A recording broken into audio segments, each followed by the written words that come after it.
నమస్తే welcome to VBC on TV news నేను ప్రసన్న ముందుగా ఈనాటి ముఖ్యాంశాలు యూరోపియన్ యూనియన్ బృందంతో ప్రధాని మోదీ భేటీ ద్వైపాక్షిక సంబంధాల బలోపేతం దిశగా చర్చలు ఆరోగ్య సంరక్షణ రంగంలో ఫలిస్తున్న సంస్కరణలు పబ్లిక్ హెల్త్ కేర్ శిఖరాగ్ర సదస్సులో కేంద్ర మంత్రి నడ్డా వెల్లడి వికసిత్ భారత్ దిశగా ఏపీ బడ్జెట్ రూపకల్పన 20 సూత్రాల పథకం అమలు చైర్మన్ లంక దినకర్ వ్యాఖ్య టీటీడీ ఉద్యోగుల క్రీడా పోటీలు ప్రారంభం స్పోర్ట్స్ కోటాల ఉద్యోగాలు కల్పిస్తామన్న చైర్మన్ బిఆర్ నాయుడు ప్రధానమంత్రి Narendra Modi European commission president Ursula van der లెయన్ మధ్య ప్రతినిధుల స్థాయి చర్చలు న్యూఢిల్లీలో జరిగాయి. ప్రెసిడెంట్ వాన్ డెర్ లెయన్ 22 మంది EU కమిషనర్లతో కలిసి 2 రోజుల భారతదేశ పర్యటన మీద ఢిల్లీకి చేరుకున్నారు. ఇది EU కాలేజ్ ఆఫ్ కమిషనర్ల మొట్టమొదటి భారతదేశ సందర్శన.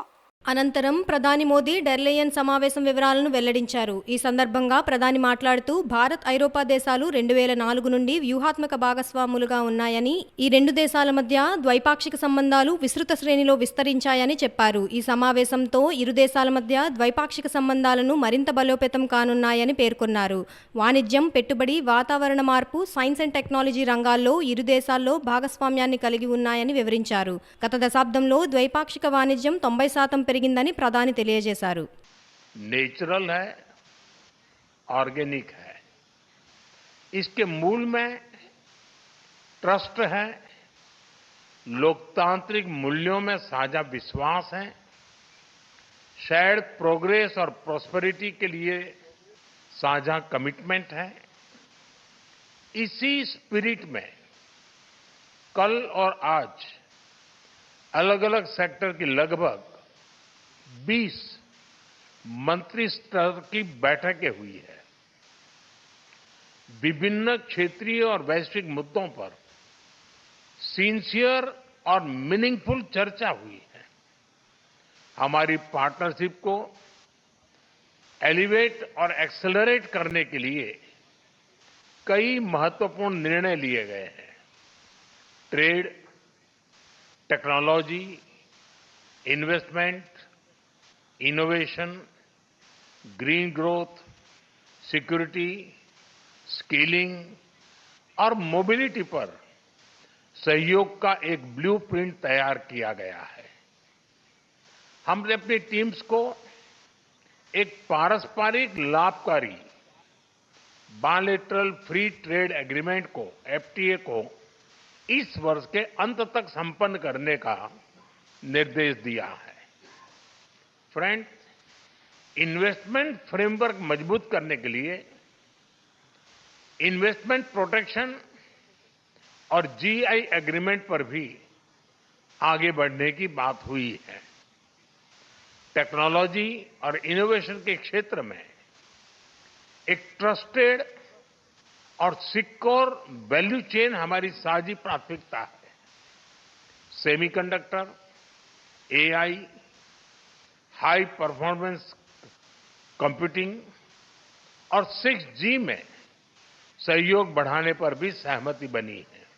అనంతరం European commission president Ursula van der Leyen మాట్లాడుతూ ఐరోపాయేతర దేశాల్లో ఇదే తమ మొట్టమొదటి పర్యటన అని, దీనిని బట్టి భారత్ తమకు ఎంత ముఖ్య దేశమో వెల్లడవుతోందని అన్నారు. భారత్ EUలు ఈ ఏడాది చివరి నాటికి స్వేచ్ఛా వాణిజ్య ఒప్పందాన్ని ఖరారు చేయాలని చూస్తున్నాయని తెలిపారు. ఈ ఏడాదిలోగా దీనిని పూర్తి చేసేందుకు ప్రధాని మోదీ అంగీకరించారని చెప్పారు. భారత్ EUల మధ్య జరిగే స్వేచ్ఛా వాణిజ్య ఒప్పందం ప్రపంచంలో ఈ కోవకు చెందిన అతిపెద్ద ఒప్పందం అవుతుందని పేర్కొన్నారు. And this shows how much we value our partnership. We want to take it to new heights. India is a like-minded friend. We are the 2 largest democracies in the world. And under your leadership, Prime Minister, it has been thriving. We are bound by shared convictions and values. From resilient supply chains, we are shared interest to a free and open Indo-Pacific. We're working together. And today's exchange will set the path for the future of our relationship. we have to agree to work on a new strategic agenda.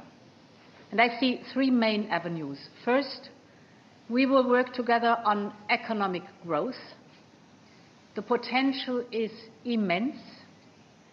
Europe is already India's biggest trading partner. Last year alone, we exchanged 120 billion worth of goods, and over the past 2 decades, our trade has tripled. All this is proof that our businesses and people want to work together. And one of the best examples of this partnership is the new Federation of European Businesses in India. It brings together 6,000 EU companies, which have created 8 million direct and indirect jobs in this economy. Now we have tasked our teams to build on this momentum and finalize our free trade agreement before the end of the year. We're expecting a lot of our trade negotiators. We told them they should surprise us. Now more than ever, the geopolitical content asks for decisive action. At the same time, we must take our Trade and Technology Council to the next level and connect research, innovation and market uptake. ఈ సంవత్సరం నాటికి భారతదేశం నుండి క్షయ వ్యాధిని నిర్మూలించడానికి అన్ని ప్రయత్నాలు జరుగుతున్నాయని కేంద్ర ఆరోగ్య మరియు కుటుంబ సంక్షేమ శాఖ మంత్రి జేపీ నడ్డా తెలిపారు. 2030 నాటికి ప్రజా ఆరోగ్యానికి ముప్పుగా పరిణమించే క్షయ వ్యాధిని అంతం చేస్తానని ప్రపంచం ప్రతిజ్ఞ చేసిందని, ఈ దిశగా పనులు అద్భుతంగా జరుగుతున్నాయని అన్నారు. ఈ ఉదయం ఒడిశాలోని పూరిలో భారతదేశంలోని పబ్లిక్ హెల్త్ కేర్ సిస్టమ్ల నూతన ఆవిష్కరణలపై 9వ జాతీయ శిఖరాగ్ర సదస్సును ఆయన ప్రారంభించారు. 2017లో ప్రభుత్వం కొత్త ఆరోగ్య విధానాన్ని ఆమోదించిన తరువాత అనేక సంస్కరణలు వచ్చాయని అన్నారు. దేశంలోని ప్రజల ఆరోగ్య సంరక్షణ కోసం వివిధ స్థాయిల్లో ఆరోగ్య సంరక్షణ విధానాలను ప్రవేశపెట్టామన్నారు. దేశ జనాభాలో 90% మంది ఆయుష్మాన్ భారత్ యోజన ప్రయోజనాలను పొందుతున్నారని కేంద్ర మంత్రి నడ్డా తెలియజేశారు. और जब मैं बैलेंस्ड अप्रोच बोलता हूं तो we should remember the journey which we have covered and if we have covered a guide spirit, और इसीलिए प्रिवेंटिव, प्रमोटिव, ये तीन कॉम्प्रिहेंसिव बनाना यह भी बहुत महत्वपूर्ण था. और इसके साथ साथ फिर हमने curative, palliative, rehabilitative, tertiary health care, इस सब पर जोर दिया. तो ध्यान में ऐसा आता है कि 2017 से we have gone for a very balanced approach where we are taking care of the primary health care, where we are taking care of secondary health care, and we are taking care of tertiary health care. At the same time, we are also going for a comprehensive health care. So, if the goals and the targets are correct, our journey becomes easier. और इसलिए एक holistic approach को लेकर के हम सब लोग आगे बढ़े हैं, और उसमें भी quality health care and accessible health care, ये बहुत बड़ी चीज़ है जिसके बारे में हमको ध्यान देना चाहिए.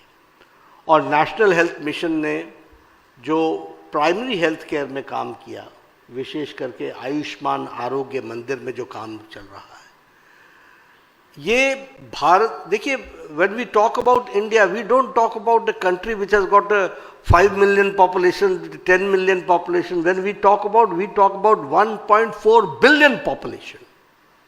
तो 1.4 बिलियन पॉपुलेशन का केयर करने के लिए जब तक हमारा बेस स्ट्रांग नहीं होगा, जब तक हम बेस को स्ट्रेंथन नहीं करेंगे, और जब तक हम बेस को क्वालिटी हेल्थ से नहीं जोड़ेंगे, तब तक हमारा पिरामिड टर्शरी हेल्थ केयर तक पहुंचते तक उसका लोड बहुत बढ़ जाएगा. విద్య, వైద్య, వ్యవసాయం, అభివృద్ధి, సామాజిక సంక్షేమాలకు ప్రాధాన్యతనిస్తూ వికసిత భారత్లో స్వర్ణాంధ్రను భాగస్వామ్యం చేసేలా ఏపీ బడ్జెట్ రూపకల్పన జరిగిందని 20 సూత్రాల పథకం అమలు చైర్మన్ లంకా దినకర్ అన్నారు. గత ప్రభుత్వ విధ్వంసం ఆనవాళ్లను చెరిపే పూర్తిస్థాయి తొలి బడ్జెట్ 2025-26ను ఆర్థిక మంత్రి పయ్యావుల కేశవ్ ప్రవేశపెట్టారని ఆయన వ్యాఖ్యానించారు. అభివృద్ధి, సంక్షేమం రెండు కళ్లలాగా ఈ 3.22 లక్షల కోట్ల రూపాయల బడ్జెట్ లో ప్రతిబింబించాయని ఆయన వివరించారు. పోలవరం మొదటి మొదటి దశ పూర్తికి 6,705 కోట్ల రూపాయల కేటాయింపులు బడ్జెట్లో చేయడం ద్వారా కేంద్ర ప్రభుత్వం నిధుల సద్వినియోగం స్ఫూర్తి ప్రతిబింబిస్తుందని, పోలవరం బనకచెర్ల ద్వారా 2,800 టీఎంసీల నీరు తరలింపు ప్రణాళికల ద్వారా రాష్ట్రంలో కరువు పోతుందని ఆయన విశ్లేషించారు.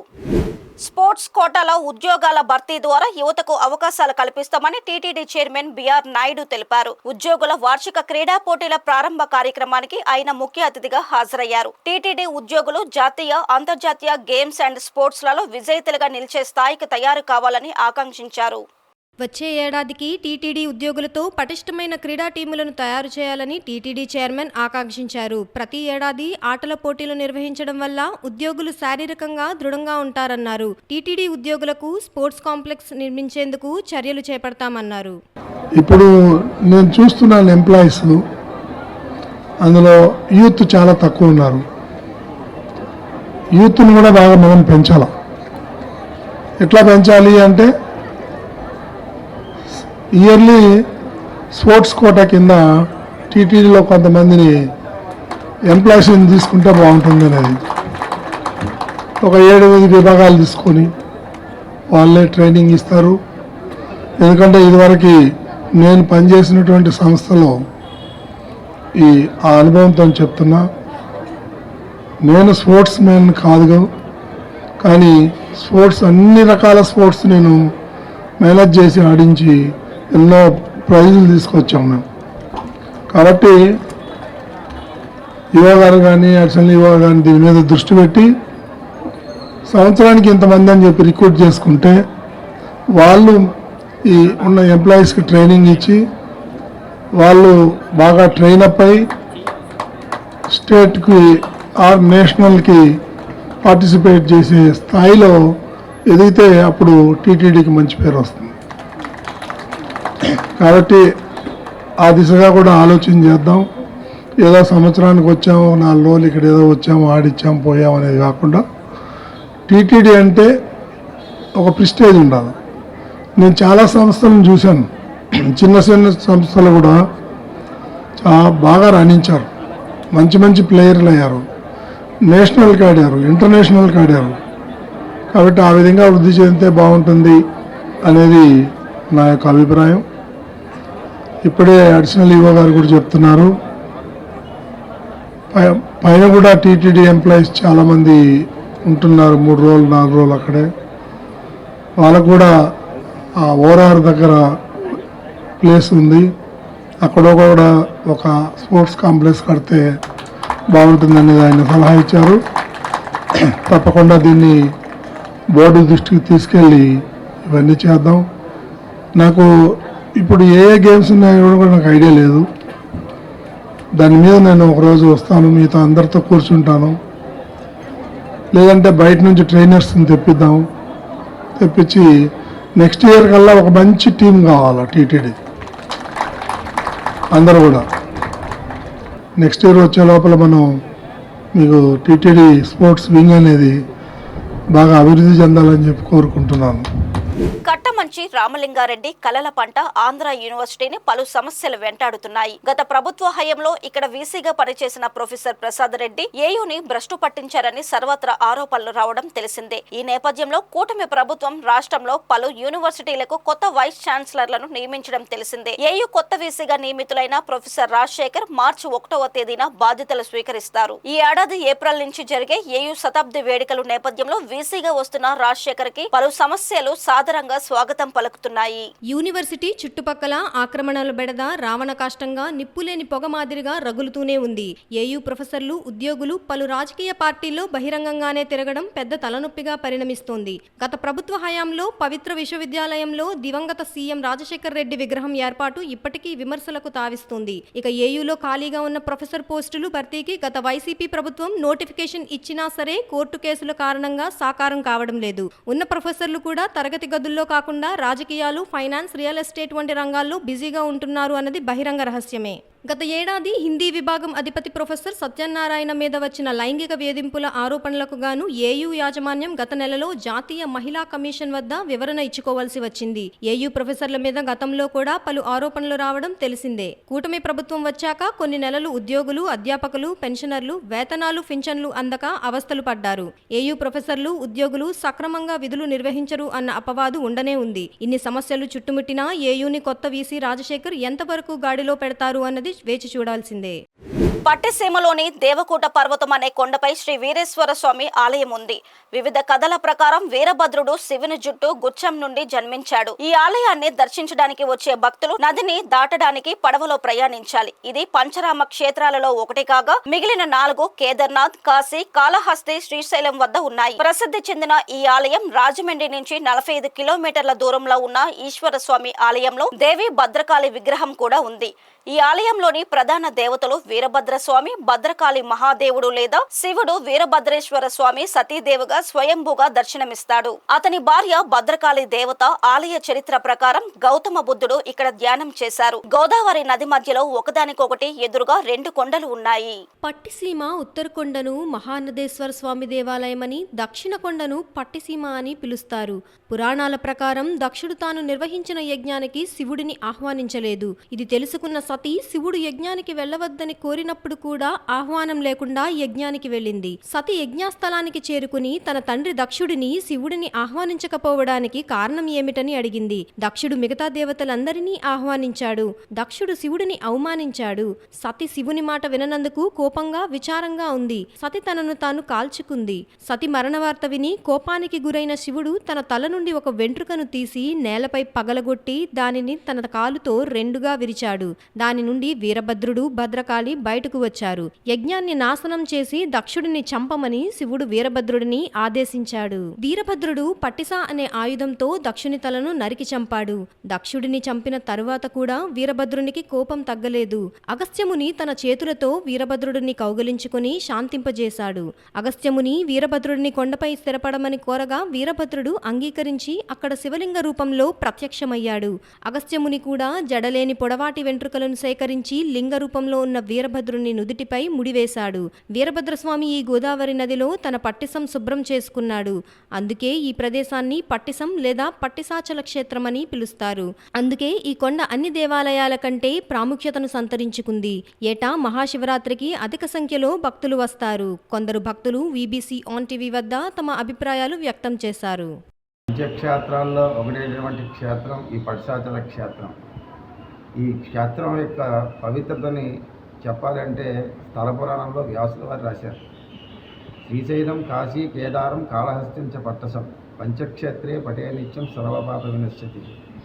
ఒకానొక సమయంలో వ్యాస భగవానుడు అసలు శైవ క్షేత్రాల్లో పవిత్రతను గోచరించేటువంటి క్షేత్రాలు ఏమిటా అని చెప్పేసి ఆయనకి ఒకసారి ఆలోచన వచ్చింది.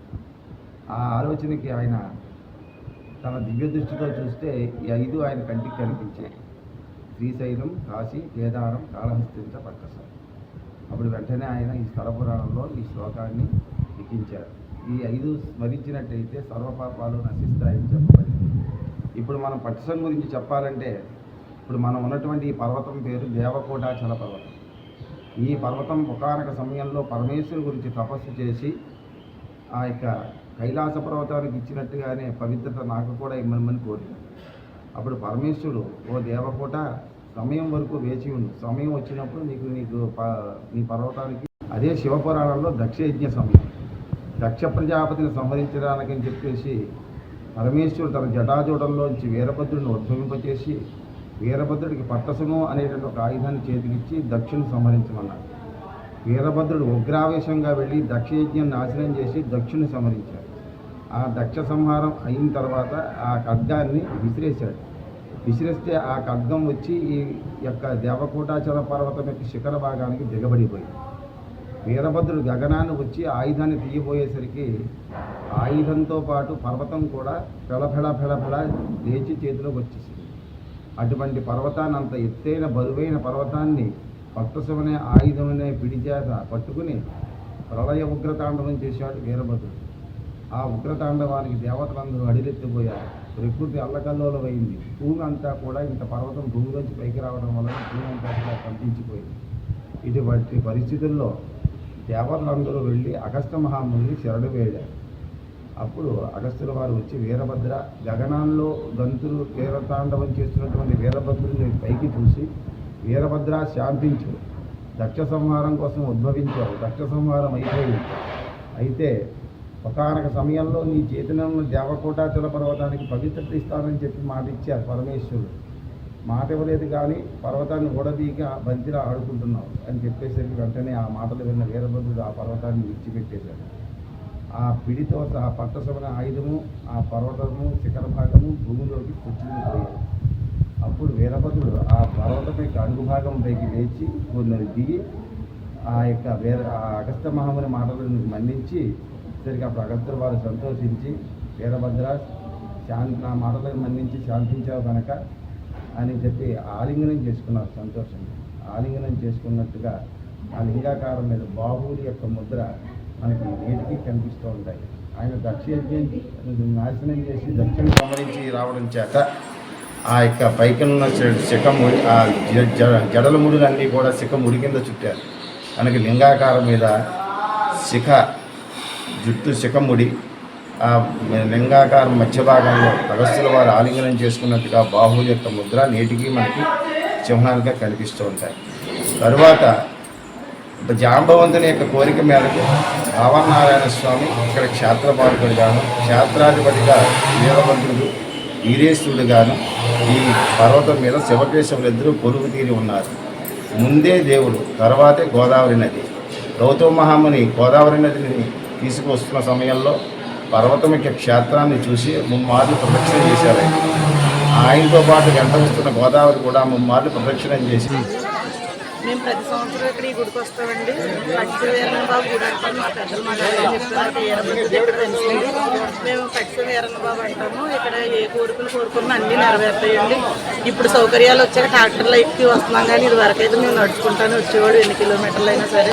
ఇప్పుడు ఈ నాయకులు వచ్చిన తర్వాత సౌకర్యాలు జనాలకు ఇబ్బంది లేకుండా చాలా బాగా చేస్తున్నారు. ఇక్కడ వీరన్న బాబుతో పాటు ఇక్కడ అనిశ్రమ్మ పునిశ్రమ్మ అని గుళ్ళు కూడా ఉన్నాయండి. పెళ్లి కాని వాళ్ళు ఎవరైనా పెళ్లిళ్ళు అవుతాయి, దేవుడు లేని వాళ్ళకి పిల్లలు కూడా పుడతారు. ఇక్కడ ఏదైనా కోరుకున్న కోరిక నెరవేర్చే దేవుడు అయితే మాత్రం ఈ స్వయంగా వెళ్తాడండి. చాలా బాగా వస్తామండి. ఇది చాలా ఫేమస్ టెంపుల్. ఇది దక్షిణ కాశీ జిల్లా ఇది ప్రసిద్ధి చెందిందనమాట. ఇక్కడ ఏర్పాట్లన్నీ చాలా బాగా జరిగాయి. మేము మార్నింగ్ 2 o'clockకి స్టార్ట్ అయ్యాము. అక్కడి నుంచి ఇక్కడికి వచ్చే మొత్తం అంతా సాటిస్ఫాక్షన్, అంటే మంచిగా సాటిస్ఫై అయ్యాము. మేము దర్శనం కూడా మంచిగా జరిగింది. చిన్నారుల జీవితాలను ఛిద్రవద్రం చేసే వంకర పాదాలను రూపాయి ఖర్చు లేకుండా ఎటువంటి శస్త్రచికిత్స లేని విధానంలో కాకినాడలో ఎంచక్క సరిచేస్తున్నారు. వంకర పాదాలను సాధారణ పాదాలుగా సరిచేసి ఎంతో మంది జీవితాల్లో వెలుగులు కల్పిస్తున్న అరుదైన వైద్య సేవలు కాకినాడ ప్రభుత్వ ఆసుపత్రి ఆర్థోపెడిక్ విభాగం అధిపతి డాక్టర్ ఎంపీఆర్ విఠల్ నేతృత్వంలో GGH superintendent doctor S Lavanya Kumari సహకారంతో కొనసాగుతున్నాయి. క్యూర్ ఇండియా సహకారంతో గత 7 సంవత్సరాలుగా అప్పుడే పుట్టిన బిడ్డ నుంచి 5 ఏళ్ల వయసు కలిగిన చిన్నారుల వంకర పాదాలకు ప్రత్యేక వైద్య సేవలు అందిస్తున్నారు. ఈ నేపథ్యంలో నిర్వహించిన ప్రత్యేక కార్యక్రమానికి అమెరికా నుంచి వచ్చిన ఆర్థోపెడిక్ వైద్య నిపుణులు క్యూర్ ఇండియా ప్రతినిధి డాక్టర్ బ్రూస్ స్మిత్ ముఖ్య అతిథిగా హాజరై ఇక్కడి వైద్యులు అందిస్తున్న ఫుడ్ క్లబ్ సేవలను పర్యవేక్షించారు. అనంతరం బాధితుల అభిప్రాయాలు అడిగి తెలుసుకున్నారు. అలాగే జీజీహెచ్ ఆర్థోపెడిక్ విభాగాధిపతి డాక్టర్ విఠల్ బృందాన్ని అభినందించారు. ఈ కార్యక్రమంలో ఆర్థోపెడిక్ ప్రొఫెసర్లు doctor Parthasarathi, doctor Mukherjee, PG వైద్యులు, house surgeons, cure India state programme manager Shirish, cure India district programme coordinator Kiran Rai, చిన్నారులు తల్లిదండ్రులు పాల్గొన్నారు. I'm with Cure International, and today I am in the state of Andhra Pradesh in the city of Kakinada, and I am delighted to be here. I am a clubfoot specialist with 13 years of experience in the Ponseti method, and I love children and I love doctors who love children. So I am very, very grateful to be here this morning, to be surrounded by all of these moms with their children, and with all of these doctors who are so helpful to all of these children, and it is truly a delight to be here this morning. So thank you all very much. నా పేరు doctor Panduranga Vittal, professor of orthopaedics and head of the department and deputy superintendent of government general hospital Kakinada. ఈరోజు మన chief guest అయినటువంటి Bruce Smith doctor from USA, America నుంచి వచ్చారు sir, to evaluate the city వంకర పాదాలుగా ఉన్నటువంటి పిల్లలకి అది ఎంతవరకు అవి క్యూర్ ఇండియా ద్వారా నయమవుతున్నాయి, పేషెంట్లు ఫాలో అప్ ఎలా ఉంది. ఈ క్యూర్ ఇండియా సంస్థ కండక్ట్ చేసేటువంటి ఇంటర్నేషనల్గా కండక్ట్ చేసేటువంటి ఈ కార్యక్రమాన్ని మన ఆంధ్రప్రదేశ్లో ఎస్పెషల్లీ మన కాకినాడలో ఈ టీచింగ్ హాస్పిటల్ ఎలా జరుగుతుంది దాన్ని ఎవాల్యుయేట్ చేయడానికి డాక్టర్ బ్రూస్ స్మిత్ గారు వచ్చారు. ఈ వంకర పాదాలకి ఆపరేషన్ చేసి పాన్సిటీ మెథడ్ ద్వారా కట్లు వేసి సరి చేసినటువంటి పేషెంట్లందరినీ కూడా చూశారు. మనం సుమారుగా దగ్గర 7 సంవత్సరాల నుంచి ఈ కార్యక్రమాన్ని క్యూర్ ఇండియా ద్వారా ఆధ్వర్యంలో జరుపుతున్నాము. మన ఓపీలోనే ప్రతి వారం 2 సార్లు పిఓపి ప్లాస్టర్లు అవి వేసి ఆపరేషన్, ఇంతకుముందే ఆపరేషన్లో చేసేవాళ్ళం ఈ వంకర పాదాలకి సరి చేయడానికి. ఇప్పుడు ఈ టెక్నిక్తో ఈ పాన్సిటీ టెక్నిక్ అనేది ప్రాచుర్యంలోకి వచ్చిన తర్వాత ఆపరేషన్ లేకుండా చాలా మటుకు 90 నుంచి 92% ఆపరేషన్ లేకుండా కట్టులతోనే అయిపోతున్నాయి. ఈ విధమైనటువంటి సౌకర్యాన్ని గవర్నమెంట్ హాస్పిటల్లో మన సూపరింటెండెంట్ డాక్టర్ రావణ్య కుమారి గారి ద్వారా ఈ హాస్పిటల్లో ఈ కార్యక్రమాలన్నీ కూడా మనం ఆవిడ ఆధ్వర్యంలో చేస్తున్నాము. ఈ కార్యక్రమాన్ని ఈవేళ ఈ పేషెంట్ల యొక్క తల్లిదండ్రులు ఆ పిల్లలను తీసుకొచ్చి వాళ్ళ యొక్క ఆనందాన్ని వ్యక్తం చేస్తున్నారు. ఈ సరైన వంకర పాదాలు సరైన పిల్లలందరినీ ఇవాళ తీసుకొచ్చారు. సార్ బ్రూస్ స్మిత్ గారు కూడా ఈ పిల్లల యొక్క ఆపరేషన్ లేకుండా ఈ కట్లు వేసి సంవత్సరానికి సుమారుగా 25 నుంచి 30 మందిని ఫర్ ది లాస్ట్ 7 years నుంచి 250 పిల్లల్ని మనం ఈ విధమైన టెక్నిక్తో కరెక్ట్ చేసాం. ఒకవేళ దీంతో ఒక 110 మంది ఈ కట్లతో సరైన వాళ్ళకి ఆపరేషన్ కూడా చేసాం. వాళ్ళకి కూడా ఈ వంకర పాదాలన్నీ సరైన వాళ్ళని కూడా తీసుకొచ్చారు. వాళ్ళకి ఈ క్యూర్ ఇండియా సంస్థ వాళ్ళు ఈ విధమైనటువంటి స్ప్రింట్స్ ఉంటాయి. ఈ ఆపరేషన్ చేసిన తర్వాత కానీ కట్ చేసిన తర్వాత కానీ ఈ స్ప్రింట్స్ ఉచితంగా ఇచ్చి పూర్ పీపుల్కి అందరికీ కూడా క్యూర్ ఇండియా తరపుని వాళ్ళు సహాయం చేస్తున్నారు. ఈ విధమైన సహాయం చేసినటువంటి ఈ క్యూర్ ఇండియా సంస్థకి మా ఇన్స్టిట్యూట్ని ఇవాళ ఇన్స్పెక్ట్ చేయడానికి వచ్చినటువంటి బ్రూస్ స్మిత్ గారికి ధన్యవాదాలు తెలియజేసుకుంటున్నాము. ఈ పాత్రికేయ మిత్రులకి ఈ విధమైన కార్యక్రమాన్ని ప్రజలకు ఉపయోగపడేటువంటి ఇలాంటి కార్యక్రమాలని కవర్ చేయడానికి వచ్చినటువంటి మీడియా మిత్రులకు కూడా నా హృదయపూర్వక కృతజ్ఞతలు తెలియజేస్తున్నాను. మా పోస్ట్ గ్రాడ్యుయేట్స్కి, మా డిపార్ట్మెంట్ వాళ్ళకి, మా సహచర professor doctor Parthasarathi, doctor Mukherjee, తర్వాత అసిస్టెంట్ ప్రొఫెసర్స్కి, పీజీస్కి అందరికీ కూడా డిపార్ట్మెంట్ తరఫున కృతజ్ఞతలు తెలియజేస్తున్నాను. నా పేరు బి శిరీషారాణి అండి. నేను క్యూర్ ఇంటర్నేషనల్ ఇండియా ట్రస్ట్లో మన ఆంధ్రప్రదేశ్కి స్టేట్ ప్రోగ్రామ్ కోఆర్డినేటర్గా వర్క్ చేస్తున్నాను. మా ఆర్గనైజేషన్ ఏ విధంగా వర్క్ చేస్తుంది అని అంటే, చిన్నపిల్లలకి 0 to 5 years లోపు క్లబ్ ఫుట్ అంటే వక్ర పాదాలతో పుడతారనమాట. మరి ఇట్లా కాళ్ళు లోపలికి తిరిగి పుట్టిన పిల్లలకి ఉచితంగా వైద్యం అందించబడుతుంది. ఈ క్యూర్ ఇంటర్నేషనల్ ఇండియా ట్రస్ట్ అనే ఒక ఆర్గనైజేషన్ గవర్నమెంట్ తో MOU తో టైఅప్ అయ్యి తర్వాత మనకి ట్రీట్మెంట్ అయితే జరుగుతూ ఉంది. ప్రతి గవర్నమెంట్ హాస్పిటల్స్ లో మాకు క్యూర్ క్లబ్ ఫుడ్ క్లినిక్స్ ఉన్నాయన్నమాట. ప్రతి డిస్ట్రిక్ట్ ప్రోగ్రామ్ కోఆర్డినేటర్స్ ఉన్నారు. తర్వాత DEIC district early intervention centres నుంచి మాకు ఈ క్లబ్ ఫుడ్ చిల్డ్రన్ ని వాళ్ళు రిఫర్ చేస్తారు. మరి చేసిన పిల్లల్ని, అంతేకాకుండా మెటర్నిటీ సెంటర్స్ నుంచి వచ్చిన పిల్లల్ని ఎక్కడైతే క్లబ్ ఫుడ్ తో పుట్టారో ఆ పిల్లలందరినీ కూడా మేము గ్యాదర్ చేసి వాళ్ళకి ఫ్రీగా కట్లు కట్టిస్తామన్నమాట. కట్లు 8 నుంచి 10, 12, 15 వరకు పడతాయి. ఆ కట్లు పడిన తర్వాత వాళ్ళకి ఉచితంగా ఆపరేషన్ టినాటమీ అని చిన్న టెండన్ రిలీజ్ చేస్తారు. ఆ చిన్న ఆపరేషన్ అనేది జరుగుతూ ఉంటది. అది ఆర్థోపెటిక్ డాక్టర్స్ చేస్తారు. దాని తర్వాత వాళ్ళు ఆపరేషన్ అయినప్పటి నుండి కూడా 5 సంవత్సరాల వరకు కూడా వాళ్ళు ఖచ్చితంగా షూలు వాడాలన్నమాట. 3 నెలల్లో నైట్ అండ్ నాప్ టైం వాడతారు. మరి మిగతా సమయంలో నైట్ పూట వాళ్ళు షూ వేస్తే సరిపోతుంది అనమాట. అట్లాగా బేబీ పుట్టినప్పటి నుంచి 5 సంవత్సరాల లోపు మా దగ్గర ట్రీట్మెంట్కి వస్తూ ఉంటారు. వాళ్ళకి మరి మెడికల్ రికార్డ్స్ మెయింటైన్ చేయడం, రిజిస్టర్స్ చేయడం, మరి మా ఆర్గనైజేషన్ నుంచి ఈ షూస్ వాళ్ళకి ఫ్రీగా ప్రొవైడ్ చేయడం, తర్వాత వాళ్ళకి కౌన్సిల్ చేయడం, ఇవన్నీ కూడా మా అండర్లో జరుగుతూ ఉంటాయి. ఆర్థోపెటిక్ డాక్టర్స్ కి మేము సహాయం చేస్తూ మరియు వాళ్ళ ద్వారా ట్రీట్మెంట్ పిల్లలకి అందిస్తా ఉన్నాము. ప్రతి గవర్నమెంట్ హాస్పిటల్లో కడప, కర్నూలు, అనంతపురం, చిత్తూరు, నెల్లూరు, విశాఖపట్నం, విజయవాడ, కాకినాడ ప్రతి డిస్టిక్ లో కూడా మాకు ఈ క్లబ్ ఫుడ్ క్లినిక్స్ ఉన్నాయి, రన్ అవుతున్నాయి. ఇప్పటి వరకు 16 క్లినిక్స్ ని మేము రన్ చేస్తా ఉన్నాము. మరి రాబోయే కాలంలో కూడా మరొక 6 క్లినిక్స్ డాక్టర్ ప్రశాంత్ ఆధ్వర్యంలో RBSK manager programme officer under లో మేము మరొక 6 క్లినిక్స్ ని స్టార్ట్ చేసి మొత్తం ఆంధ్రప్రదేశ్ అంతా కూడా క్లబ్ ఫుడ్ క్లినిక్స్ ఉండేలాగా చూసుకుంటాము. అంతేకాకుండా ఇప్పటి వరకు కూడా 2400 మంది పిల్లలకి ఉచితంగా ట్రీట్మెంట్ అందించి వాళ్ళకి ఉచితంగా షూలు కూడా మేము ప్రొవైడ్ చేయడం జరిగింది.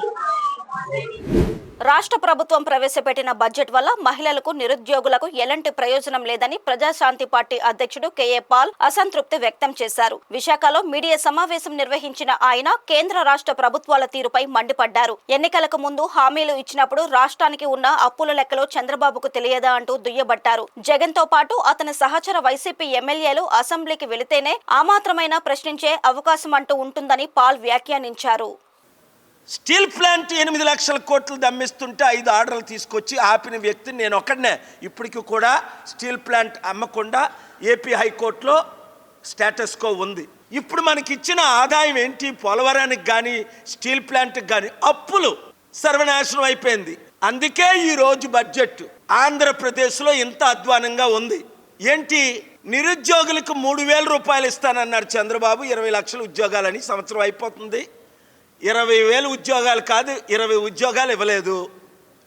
3,000 ఇస్తానన్న 1 కోటి మందికి 3,000 మందికి కాదు 300 మందికి కూడా 3,000 రూపాయలు ఇవ్వలేదు.